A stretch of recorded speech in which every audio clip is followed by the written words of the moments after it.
विद्यार्थियों, आज हम पढ़ने वाले हैं आपकी पाठ्य पुस्तक रुचिरा तृतीयो भाग का 12वां पाठ, जिसका शीर्षक है कह रक्षति कह रक्षितः। इसका अर्थ होता है विद्यार्थियों, कह यानी कौन, ठीक है ना। किम शब्द होता है अपने पास में, और किम शब्द में यहां पुल्लिंग प्रथमा एक वचन का रूप बनता है कह यानी कौन। रक्षति यह क्रिया है, अर्थात रक्षा करता है। कौन रक्षा करता है। फिर आगे है कह यानी कि कौन, रक्षितः यानी कि सुरक्षित है। इसका अर्थ यह हुआ कि कौन रक्षा करता है और कौन सुरक्षित है। विद्यार्थियों, ये जो दो प्रश्न इसी में दिए हैं, यानी इस शीर्षक में, जो आपका पाठ का शीर्षक है उसमें, तो आपको मन में जिज्ञासा बन रही होगी कि ऐसे प्रश्न क्यों है या किस विषय में यहां पर हम पढ़ने वाले हैं। तो विद्यार्थियों, मैं आपको बताता हूं कि यहां पर हम पढ़ने वाले हैं पर्यावरण से संबंधित बातें, यानी कि पर्यावरण को किस प्रकार सुरक्षित किया जा सकता है या पर्यावरण में कौन कौन सी वस्तुएं सुरक्षित हैं, ऐसी बातें हम यहां पर पढ़ने वाले हैं। तो आइए विद्यार्थी शुरुआत करते हैं। शुरुआत हम करते हैं पहले भाग से, जिसमें है सर्वातिशायी मूल्यः पवनः। सर्वातिशायी यानी कि सबसे अधिक, मूल्य यानी मूल्यवान, सबसे अधिक जो मूल्यवान है वह कौन है। पवनः, पवन यानी हवा, ठीक है ना, हवा जिससे हम सांस लेते हैं, ठीक है ना। तो ये जो हवा है वो अत्यधिक या सबसे महत्वपूर्ण क्या है, पंच तत्वों में से एक तत्व है, ठीक है। तो आइए विद्यार्थियों शुरुआत करते हैं अपने पाठ की, और सबसे पहले हम पढ़ते हैं पाठ परिचय, यानी कि इस पाठ में क्या बताने वाले हैं, क्या हम पढ़ने वाले हैं, ठीक है। तो आइए विद्यार्थी शुरुआत करते हैं। प्रस्तुत पाठस्य शीर्षकः वर्तते कह रक्षति कह रक्षित इति। प्रस्तुत पाठ का शीर्षक यानी कि पाठ का नाम क्या है, कह रक्षति कह रक्षित। इसका अर्थ मैंने आपको बता ही दिया है कि कौन रक्षा करता है और कौन सुरक्षित है। अयम संवादात्मकः पाठः अस्ति। यह यानी कि ये जो पाठ 12वां पाठ आपके पाठ्यक्रम में है वह संवादात्मक यानी कि संवाद के रूप में, यानी कि कुछ छात्र जो है आपस में बातचीत के माध्यम से हमें जानकारी देना चाह रहे हैं, ठीक है ना। तो जो आपस में बात करते हैं, संवाद करते हैं, तो उसी को हम कहते हैं संवादात्मक, ठीक है ना। तो ये संवादात्मक पाठ है। आगे देखिए, अस्मिन् स्वच्छतायाः पर्यावरण सुरक्षायाः च विषये लिखितमस्ति।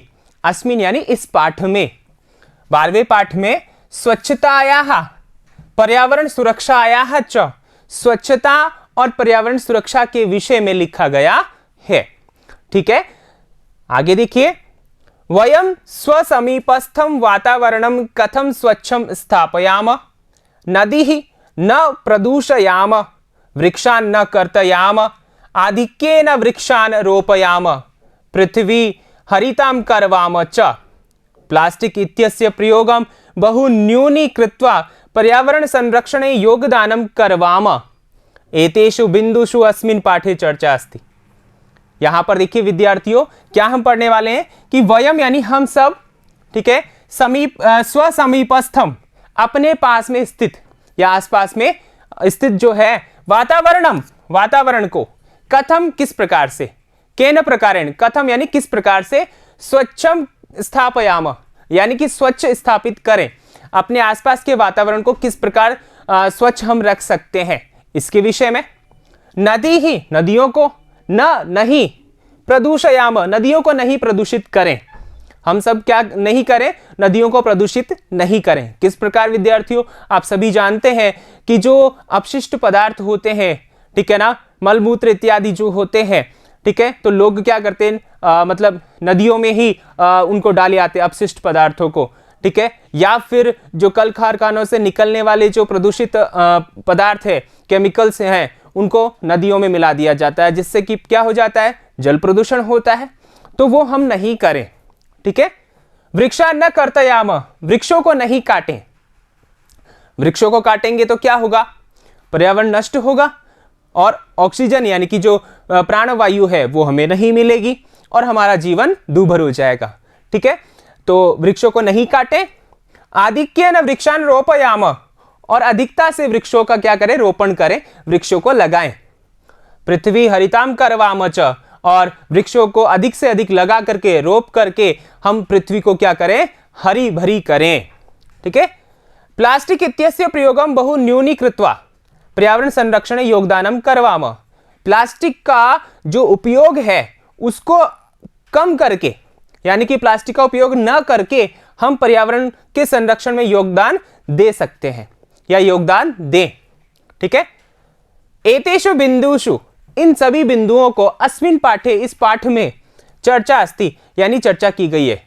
इन सभी बिंदुओं की जो चर्चा है, ठीक है ना, इस पाठ में की गई है। ठीक है विद्यार्थियों, तो ये सारी चर्चाएं हम यहां पर पढ़ने वाले हैं।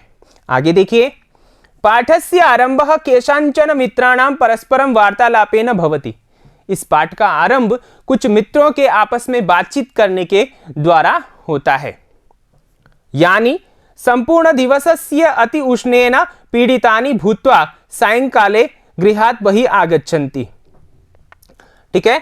जो संपूर्ण दिवसस्य, जो पूरा दिन है उसके अति उष्णेन, अति यानी ज्यादा, बहुत ज्यादा, उष्णेन यानी गर्मी से, पीड़ितानि यानी जो पीड़ित हैं, भूत्वा यानी होकर, पीड़ित होकर, सायंकाले गृहात् बहिः आगच्छन्ति, शाम के समय घर से बाहर आ गए हैं। यानी कि देखिए विद्यार्थियों, यहां पर संवादात्मक यह पाठ है और इस पाठ का जो प्रारंभ होता है वह कुछ विद्यार्थियों द्वारा, कुछ जो बालक हैं, ठीक है ना, वो अपने घर में गर्मी से परेशान होकर के शाम के समय बाहर आते हैं। तो यहाँ ये दृश्य आप अपने मस्तिष्क में रखें कि ऐसा दृश्य है कि कुछ बालक बाहर आए हुए हैं गर्मी से परेशान होकर, दिन भर की गर्मी से, और टहलने के लिए बाहर आए हुए हैं। तो यहां से इस पाठ की शुरुआत होने वाली है। तो आइए विद्यार्थियों, शुरुआत करते हैं पाठ की, पाठ में प्रवेश करते हैं इस प्रकार। देखिए, ग्रीष्मर्तौ सायंकाले विद्युत भावे प्रचंडोष्मणा पीड़ितः वैभवः गृहात् निष्क्रामति। देखिए, ग्रीष्म ऋतु यानी ग्रीष्म ऋतु में, गर्मी के समय में, ग्रीष्म ऋतु गर्मी के समय में। देखिए विद्यार्थियों, इसका अगर हम संधि विच्छेद करते हैं तो ग्रीष्म धन ऋतु, ठीक है ना, यहां पर गुण संधि है। कौन सी संधि है? गुण संधि है। यहां अ और ये री मिलकर के क्या हो जाता है? अर हो जाता है, और अर होते ही ग्रीष्म ऋतु ये पद हमारे पास बनता है। ठीक है। तो यानी कि गर्मी के समय में सायंकाले यानी शाम का जो समय होता है उसमें विद्युत अभावे, ठीक है ना, इसको हम अलग अलग करेंगे तो विद्यार्थियों, विद्युत, यहां देखिए विद्यार्थियों, इसको अलग अलग करते हैं तो विद्युत और अभावे, ठीक है ना। इसका मतलब क्या हुआ? विद्युत यानी बिजली, अभावे यानी अभाव में, बिजली के अभाव में या बिजली की कमी में। ठीक है।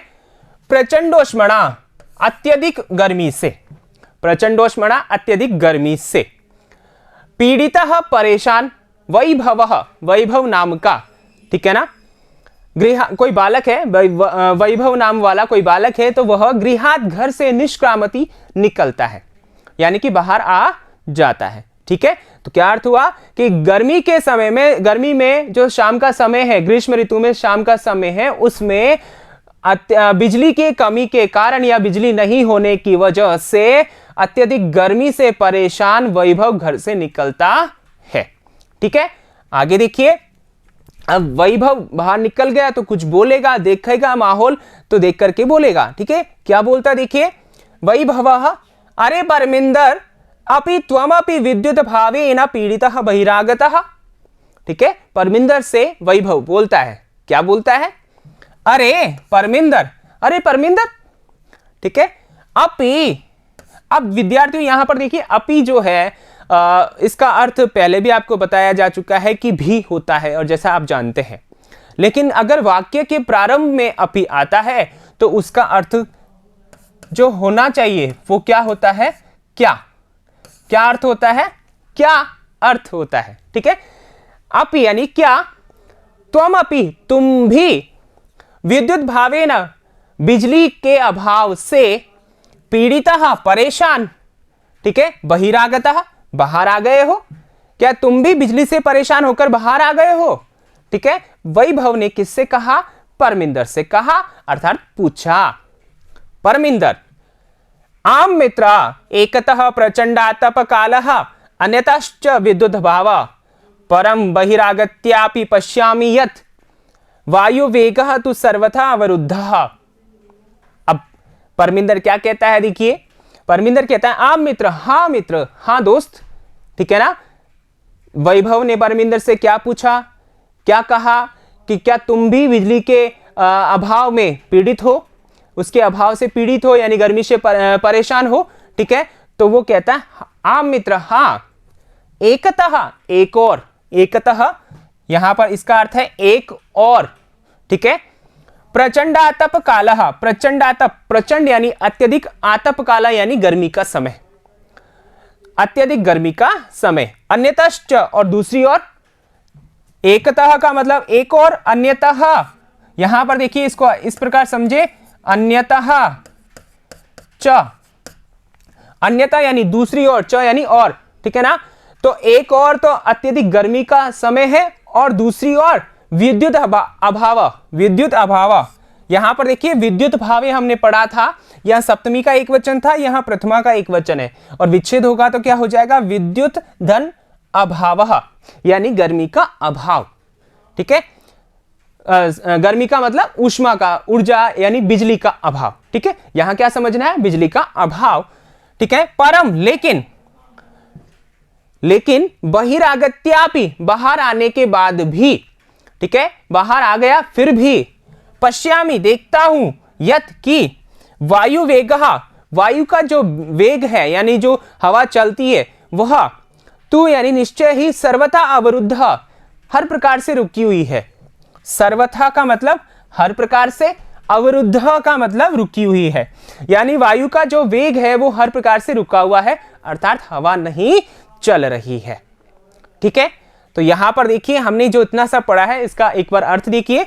वैभव कहता है हे परमिंदर, क्या तुम भी बिजली के अभाव से पीड़ित बाहर आ गए हो?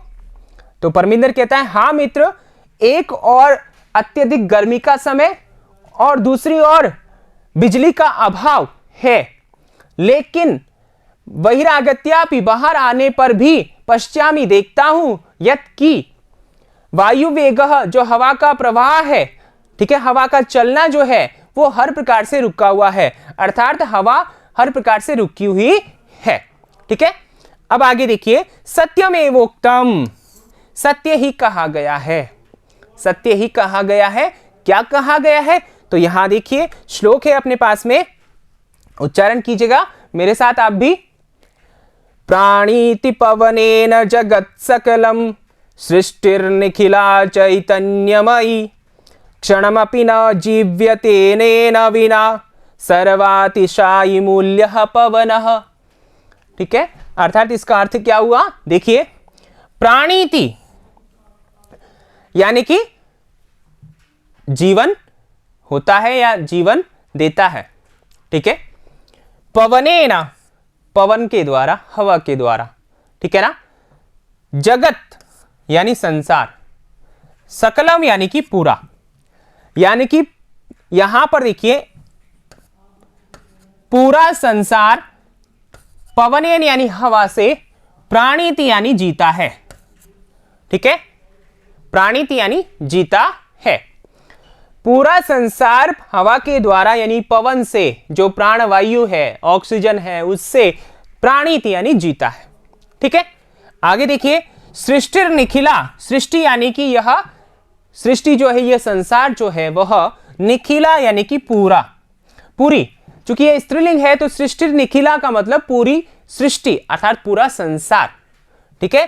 चैतन्यमयी, चैतन्यमयी है यानी कि जीव से युक्त है, यह पूरी सृष्टि चैतन्यमयी है अर्थात जीव से युक्त है, इनमें प्राण है। तो ऐसी ये जो सृष्टि है वह, ठीक है ना, पवन के द्वारा यानी कि हवा से क्या होता है? जीवन यापन करता है या करती है, ठीक है। आगे देखिए, क्षणमपि, क्षणमपि का मतलब है पल भर भी, न यानी नहीं, जीव्यते जीवन होता है या जिया जाता है, जीवन जिया जाता है। अनेन, अनेन यानी इसके, इसके किसके?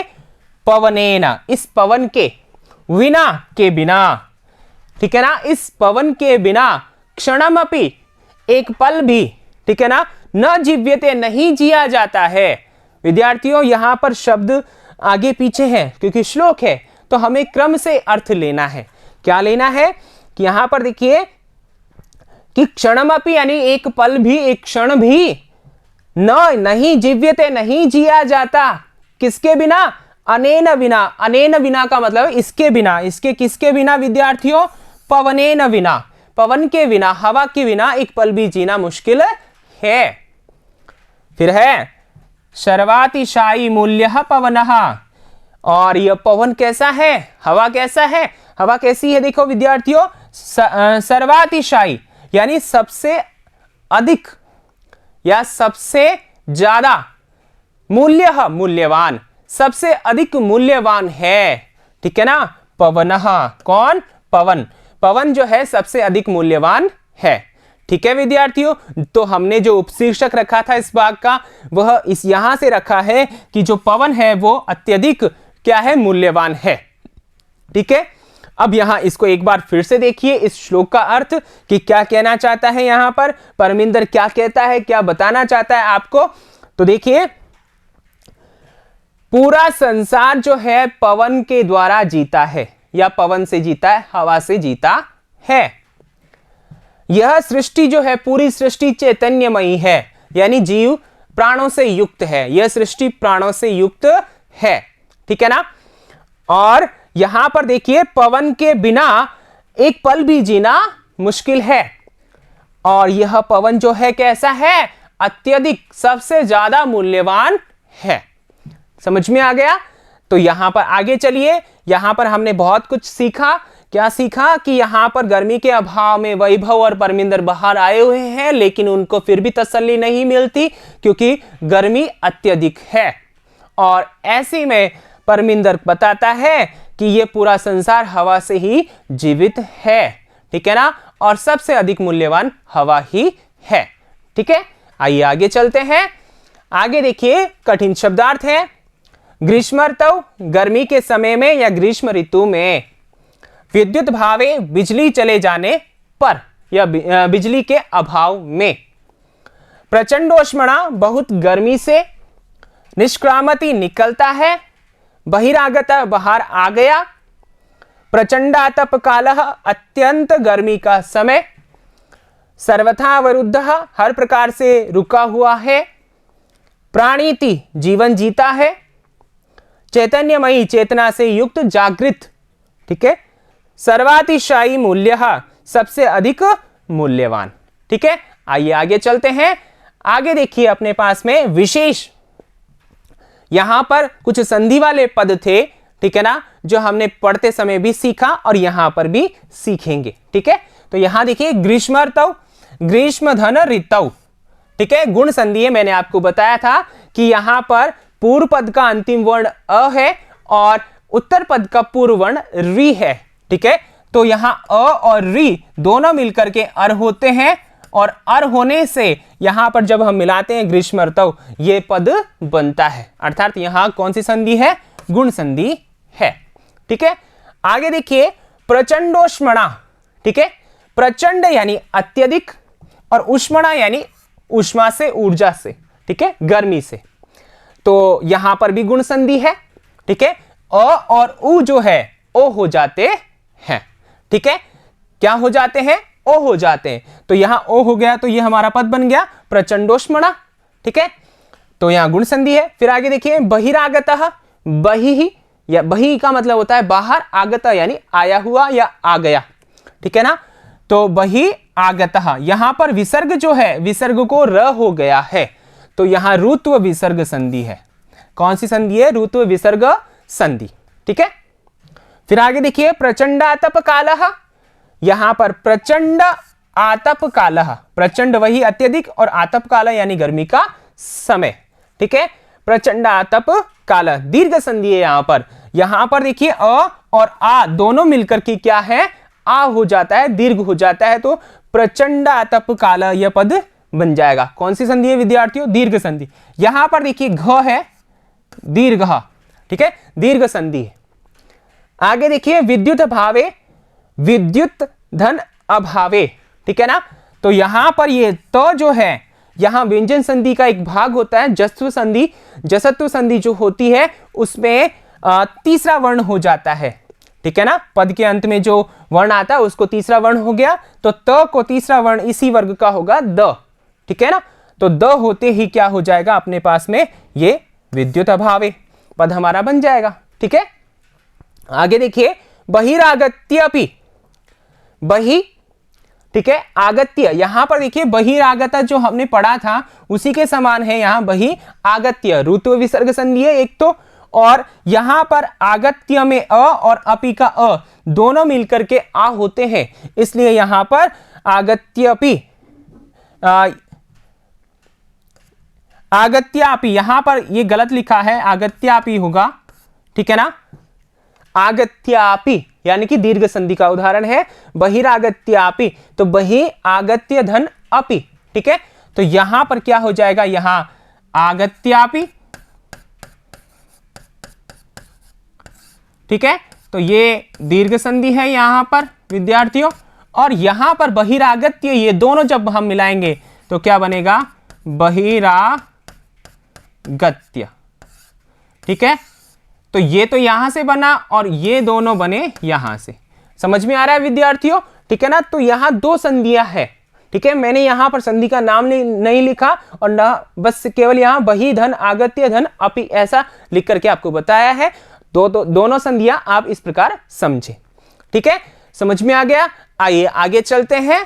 आगे अपने पास में है मूल्यांकन प्रश्न, जो हमने ये भाग पढ़ा है, ठीक है। सर्वातिशायी मूल्य पवनः, ठीक है, इससे संबंधित कुछ प्रश्न है। तो विद्यार्थियों उत्तर पुस्तिका निकाल लीजिए, प्रश्नों को लिख लीजिए और आप इनके उत्तर दीजिएगा। पहला प्रश्न देखिए, प्रचंडोष्मणा पीड़ितः कः गृहात् निष्क्रामति, ठीक है, एक पद में उत्तर देना है। दूसरा है केन पीड़ितः परमिंदर बहिरागतः, एक पदेन, यह भी एक पद में उत्तर देना है। फिर है कः सर्वथा अवरुद्धः, एक पदेन, ये भी एक पद में देना है। आगे देखिए, आगे अपने पास में चौथा सकलम जगत केन प्राणीति, एक पदेन, ये भी एक पद में उत्तर देना है। सर्वातिशायी मूल्य कः अस्ति, एक पदेन, ये भी एक पद में देना है। तो ये 5 प्रश्न हैं आपके, जो आपने आज पढ़ा है उसको बहुत सरल बनाता है। इन प्रश्नों के उत्तर अगर आप दे देते हैं तो आपका जो विषय वस्तु आज का है वो कवर हो जाएगा, ठीक है विद्यार्थियों। तो आप उत्तर लिखिए अपनी उत्तर पुस्तिका में। मैं लेता हूं विदा, आगे अगले भाग में फिर मिलूंगा अगले वीडियो के साथ, तब तक के लिए धन्यवाद।